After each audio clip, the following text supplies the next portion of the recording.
அனைவருக்கும் வணக்கம். இன்று நாம் காண இருப்பது யார் ஒருவருக்கு வருமானம், அவருக்கு ஜாதகப்படியாக ஒருவருக்கு வருமானம் எப்படி என்று பார்ப்போம். ஒரு ஜாதகத்தில், ஜனக ஜாதகத்தில் வருமானத்தை கொடுக்கக்கூடிய அந்த இடம், அந்த பாவம், இரண்டாம் பாவம் என தனஸ்தானம், தனத்தை கொடுக்கிற அந்த வருமானத்தை வரவுக்கு இரண்டாம் பாவம், இரண்டாம் அதிபதி. ஆகவே ஒரு இரண்டாம் அதிபதி ஜாதகத்தில் உச்சம் பெற்று, ஆட்சி உச்சம் பெற்று, சுபத்துவம் பெற்று, அதிக பலம் பெற்று இருந்தால் அவர்களுக்கு எல்லா வழியில், எல்லா விதத்திலையும், அதுவும் ஒரு சுபத்துவம் பெற்றிருந்தால், பாவகிரகம் சேர்க்கை பெறாமல் குரு, சுக்கிரன் இவைகள் இரண்டாம் அதிபதியாக இருந்திருந்தால் அவருக்கு நேர்மையான ஒரு வழியில் உழைத்து அவர்களுக்கு பணம் வரக்கும். அந்த இரண்டாம் பாவம் நன்கு அமைய வேண்டும்.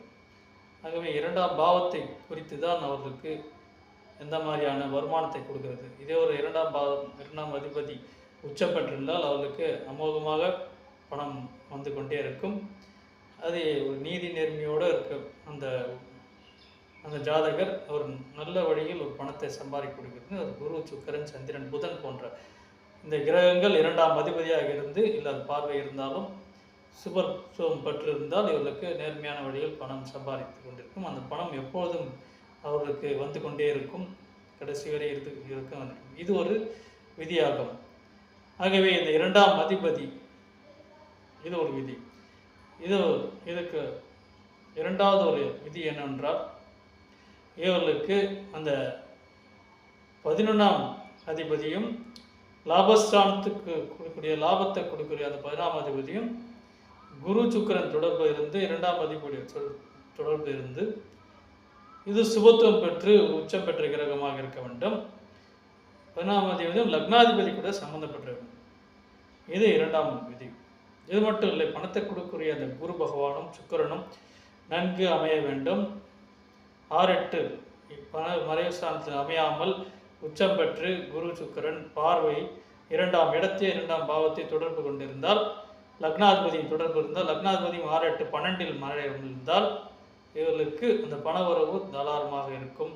இந்த ஜாதகருக்கு பணவரவு என்றது எப்போதும் இருந்து கொண்டே இருக்கும். இது ஒரு 3ஆம் விதி.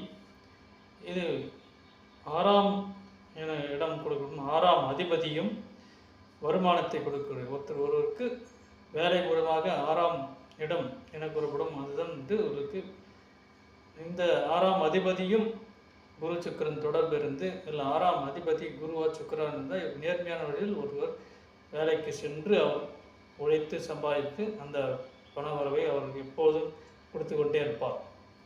ஆகவே இந்த அமைப்பு உள்ள ஜாதகருக்கு எப்பொழுதும் வருமானம் என்றது ஒரு நல்ல வழியில் வரும். அது இறுதி வரை நல்ல ஒரு வருமானமாக இவருக்கு இருக்கும். எப்போதும் பணப்பழக்கம் இருந்து கொண்டே இருக்கும். நன்றி.